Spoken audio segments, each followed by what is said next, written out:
அனைவருக்கும் வணக்கம். நீரஜ் சோப்ரா வெள்ளிப்பதக்கம் வென்றிருக்கிறார். நடப்பு ஒலிம்பிக்கில் நீரஜ் சோப்ரா வெள்ளிப்பதக்கத்தை வென்றிருக்கார் ஈட்டி எறிதல்.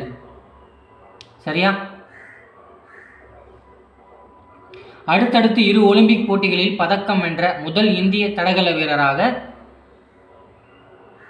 நீரஜ் சோப்ரா தான் இருக்கார். சரியா?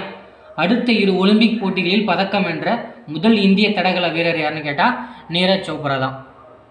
சரியா? முதல் பரிசை முதல் தங்கத்தை முதல் இடத்தை பாகிஸ்தான் நாட்டை சேர்ந்த ஒருத்தர் வாங்கியிருக்கார். அடுத்தடுத்து போட்டிகளில் பதக்கம் வென்ற 3வது இந்திய வீரர். சரியா? இந்த போட்டியில் அடுத்தடுத்த பதக்கங்களை வென்றவர் யாருன்னு பார்த்தா இவர் தான் 3வது. அப்போ முதல் 2 பேர் யாருன்னு கேட்டால் சுஷில் குமார் 2008லையும் 2012லையும் தொடர்ந்து 2 பதக்கங்கள் வாங்கியிருப்பார்.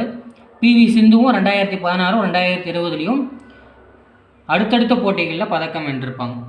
சரியா? கொஸ்டின் எக்ஸ்பெக்ட் பண்ணலாம். நடப்பு ஒலிம்பிக்கில் வெள்ளிப்பதக்கம் வென்ற வீரர் யாருன்னு கேட்கலாம்.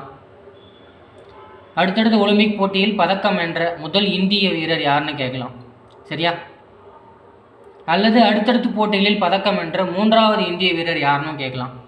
சரியா? பார்த்துக்கோங்க. நன்றி. வீடியோ பிடிச்சிருந்தா லைக் பண்ணுங்கள், ஷேர் பண்ணுங்கள், கமெண்ட் பண்ணுங்கள், சப்ஸ்கிரைப் பண்ணுங்கள்.